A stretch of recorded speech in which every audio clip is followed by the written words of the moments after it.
अंबेडकर जी को लेकर आपने एक इंटरव्यू में कह दिया कि उनको भाषाओं का ज्ञान नहीं था। बिल्कुल नहीं थी। यदि संस्कृत रही होती जी। तो मनुस्मृति को जलाने का वो पाप न करते। So guys, welcome back to my channel. मेरा नाम है नीरज। तो गाइस, आपने वीडियो देख लिया होगा तो आपको मालूम पड़ गया होगा कि ये महान बाबा कौन है। ये है रामभद्राचार्य जी, जो अपने भारत के सबसे मशहूर बाबों में आते हैं। और इन्होंने कहा कि मनुस्मृति को जब बाबा साहब ने फाड़ा तो वो एक बहुत ही बड़ा गुनाह था। मीन्स इनके हिसाब से कि बाबा साहब को ज्ञान नहीं था कि उन्होंने क्या किया, वो गुनाह था।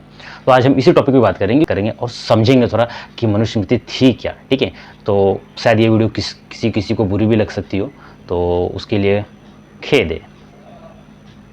तो भाई चलो शुरू करते हैं। बात करते हैं मनुस्मृति की। मनुस्मृति देखो, जैसे कि एक धार्मिक ग्रंथ है, हमारा हिंदू का, भारत का सबसे बड़ा धार्मिक ग्रंथ है, जो कि भारत का संविधान से पहले से ये चलता था, जो कि आज तक हम जैसे नवयुवक, जैसे मुझे भी नहीं मालूम था मनुस्मृति क्या है। तो जब रामभद्राचार्य जी ने बात किया तो उसके बाद हमें गया तो क्या है मनुस्मृति। फिर मैंने भी सर्च किया कि मनुस्मृति बुक है क्या, तो मुझे मालूम पड़ा कि मनुष्य जिस तरह आज हम भारत का संविधान फॉलो करते हैं, उसी तरह वो टाइम पे मनुस्मृति लोग फॉलो करते थे। मनुस्मृति के आधार पर लोग चलते थे। मनुस्मृति विवाह से लेके राजा के दल तक, मतलब राजा किस तरह अपनी प्रजा को रखेगा, प्रजा किस तरह रहेगी, अछूत किस तरह रहेगा, ब्राह्मण किस तरह रहेगा, क्षत्रिय किस तरह रहेगा, उस तरह उसमें पूरा उल्लेख है। तो भाई जिस तरह दलित पहले के लोगों, जिस तरह हमें पहले से मूवीज़ में भी दिखाया गया है, वगैरह वगैरह में भी, कि दलित अगर भगवान का नाम भी सुन ले तो उसके कानों में शीशा पिघला के डाल दिया जाता था। अगर वो भगवान का नाम अपनी जुबान से ले ले तो उसकी जुबान काट दी जाती। तो किसने किया? ये ब्राह्मणों का ही था ना, कि ब्राह्मण के भगवान है पर दलित अछूतों के नहीं हैं। तो आज जब उन्हें उस चीज़ की आज़ादी है, तो आज भी कुछ लोग हैं कि जो पीछे मतलब वो लोग तो मनुस्मृति नहीं पढ़े, पर उनके पूर्वज के पूर्वज पढ़े होंगे। समझ में, तुम्हारे दादा है, मेरे दादा के दादा पढ़े होंगे, तो मेरे दादा ने उनको ज्ञान दिया। अब मैं वो अपने बच्चों को ज्ञान दे रहा हूँ कि भाई ऐसा ऐसा है, वो दलित है, उसके यहाँ नहीं करते। पर आज की जनरेशन को क्या मालूम है? हम जो सिखाएंगे वही हमारी जनरेशन को मालूम पड़ेगा ना। तो मनुस्मृति जिस तरह बाबा साहब ने फाड़ दिया था, तो मेरे हिसाब से बहुत ही अच्छी चीज़ थी। पर एक्चुअली फाड़ने से अच्छा उसे बैन कर दिया, वो भी अच्छी बात है। बैन तो हुई है, पर फाड़ने की जगह बैन कर दिए होते तो शायद किसी के दिल को ठेस ना पहुंचती। तो पर बैन होना वो बहुत ज़रूरी था, क्योंकि मनुस्मृति में जिस तरीके से दिया गया था, महिलाओं को ट्रीट किया गया था। अब पर कुछ बाबा बोलते कि नहीं, महिलाओं को उसमें बहुत ही अच्छे तरीके से सम्मान दिया गया था, पर मुझे तो ऐसा नहीं लगा। मैं जहाँ तक मैंने देखा तो मुझे नहीं लगा। क्यों? क्योंकि एक छोटा सा वीडियो देखो। कर्म से आदमी महान होता है कि जन्म से महान होता है? जन्म से। हाँ? जन्म से। अरे आप कौन सी जाति से हैं? हम ब्राह्मण जाति से हैं। तो आप कर्म से महान हुए कि जन्म से महान हुए? हम जन्म से महान। तो आपको राष्ट्रपति बनना चाहिए फिर तो। राष्ट्रपति छोटी सी, छोटा सा स्थान, राष्ट्रपति, और ब्राह्मण का स्थान जगत गुरु। मतलब राष्ट्रपति।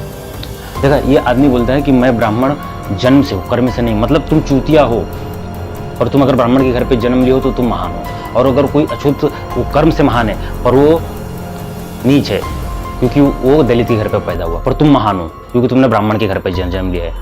ये है।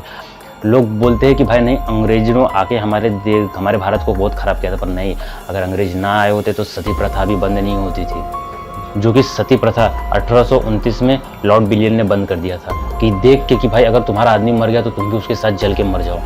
वो सती प्रथा अंग्रेजों ने बंद किया था। और अंग्रेजों ने नहीं लगाया था अछूतों के गले में हंडे, पीछे झाड़ू, कि तुम जिस ज़मीन से चलोगे उस ज़मीन पे तुम्हारे पाँव के निशान नहीं होने चाहिए, जिस मटके जहाँ तुम थूकोगे तुम्हारे थूक ज़मीन पे नहीं गिरने चाहिए। क्यों? जितना हक तुम्हारा है उतना हक उस आदमी का भी है ना। हर आदमी को एक समान हक होना चाहिए ना। वो अगर दलित के घर पे पैदा हुआ तो इसका मतलब उसका इस पृथ्वी पे हक नहीं है। पृथ्वी पे हर एक आदमी का हक है, हर एक जीव जंतु का हक है। सिर्फ तुम्हारा हक नहीं है कि तुम ब्राह्मण हो तो तुम्हारा हक है इस धरती पर। तुम भगवान को छू सकते हो, पर ब्राह्मण भगवान का नाम नहीं ले सकता। और आज जब उन्हें आरक्षण मिलता है, उन्हें सरकारी कोर्टों में कुछ छूटें मिलती है, तो तुम्हें तकलीफ होता है कि नहीं, उनको छूट मिल रहा है, उनको आरक्षण है।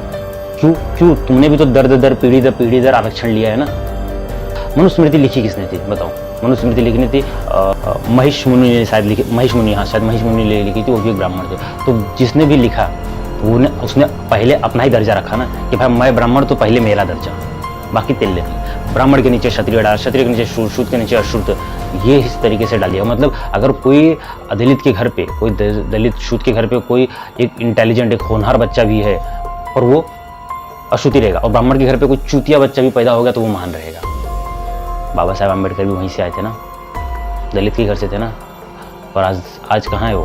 क्योंकि उन्होंने शिक्षा लिया, उन्होंने ज्ञान लिया, उन्होंने समझे। और ये रामभद्राचार्य जी कहते हैं कि उन्हें ज्ञान नहीं था। अरे भाई, उन्हें नौ भाषाओं का ज्ञान था, जिसमें संस्कृत भी थी। उन्होंने मनुस्मृति पढ़ी थी, पढ़ने के बाद ही उन्होंने ये डिसाइड किया कि नहीं, ये हमारे भारत के लिए बहुत ही हानिकारक होगा आगे। क्योंकि माना मनुस्मृति 200 ईसा पूर्व पहले, मतलब ये बहुत पहले की है मनुस्मृति। उससे भाई वो टाइम के लोग चल सकते होंगे, वो टाइम पे कुछ होगा जो भाई चल तुम 2000-3000 साल पहले थे, नहीं, तो वो टाइम चला होगा। पर आज की जनरेशन, आज की लड़कियां काम करना चाहती है, इंडिपेंडेंट होना चाहती है, तो तुम ये रखोगे। मेरा एक दोस्त है, उसने मुझको बताया, मैं उसको एक दिन बताया, यार मैं उसको समझाया कि ब्राह्मण और अछूत इंसानों कोई सा फर्क नहीं था, सब एक समान होते भाई। पर उसकी कहानी कि उसके घरों में कैसा ट्रीट किया जाता है, उसके घरों में ऐसा इस तरह ट्रीट किया जाता है कि जो ब्राह्मण है उन्हें हम गाली भी देंगे ना तो हमें पाप लगेगा। हम किसी अछूत के घर पे, किसी दलित के घर पे हम खाना नहीं खा सकते, ये एक गुनाह है। तो मैंने उससे बोला, यार मतलब कोई दलित है, उसके घर पे तुम खाना नहीं खा सकते हो, पर अगर वो दलित एक IAS ऑफिसर है, IAS IPS है, एक बड़े ओहदे का सरकारी ऑफिसर है, तो बड़ा कुछ है, तो उसके यहाँ तुम बैठ के चाय पी सकते हो, है ना। तो बोलता अरे ऐसा नहीं होता, जरूरत है। तो मतलब तो वही चीज़ होता है ना कि ज़रूरत आदमी की फितरत देखती है कि भाई ज़रूरत जिसको है वो वहाँ जाता है, फिर वो जात धर्म नहीं देखता है। पर उसकी कहानी कि नहीं, जो ब्राह्मण होते हैं ना वो भगवान से टच में होते हैं, और उनको गाली देना मतलब पाप होता है। मैं यार, मेरा माइंड शॉक हो गया उसकी बातें सुन के। बट मेरा अच्छा दोस्त था, तो बोला यार मैं, फिर बोलता है पर नहीं, ब्राह्मण को गाली नहीं देना चाहिए। मतलब किसने बताया? बोलता हमारी दादी ने बताया। बताओ, तुम्हारी दादी ने तुमको ये ज्ञान दिया? चलो तुम्हारी दादी तो चलो माना तुम्हारी दादी को ज्ञान नहीं था, पर तुमको ज्ञान है ना, तुम ITI किए हो, अच्छे खासे पढ़े लिखे हो, तुमने ये पढ़ा समाज में। आज जब भी तुम कुछ, तुम्हारे घर पे कुछ लड़ाई झगड़ा होता है, तुम बोलते हो ना आई वांट टू कोर्ट, सीधा कोर्ट चले जाते हो ना भाई। तो कोर्ट का प्रोविजन भी बाबा साहब अम्बेडकर का कि हर एक आदमी को न्याय मिले, चाहे वो दलित हो या ब्राह्मण हो। समझ में आ रहा है? हाँ, ये है कि उन्होंने सिर्फ इतना किया कि दलितों को थोड़ा आरक्षण दिया, जिसके वजह से कुछ लोगों के मन में खेद है, और मेरे नज़र में कोई खेद नहीं है। उन्हें आरक्षण मिलने का पूरा हक है, उन्हें आरक्षण मिलना चाहिए। अगर उन्हें आरक्षण नहीं दे सकते हो तो उन्हें अपने समाज का हिस्सा मानो। पर आप मुंह से बोलते हो हम मानते हैं, पर नहीं मानते हो, आज भी नहीं मानते हो। बोलने के लिए बोलते हो पर नहीं मानते हो, ये हकीकत है।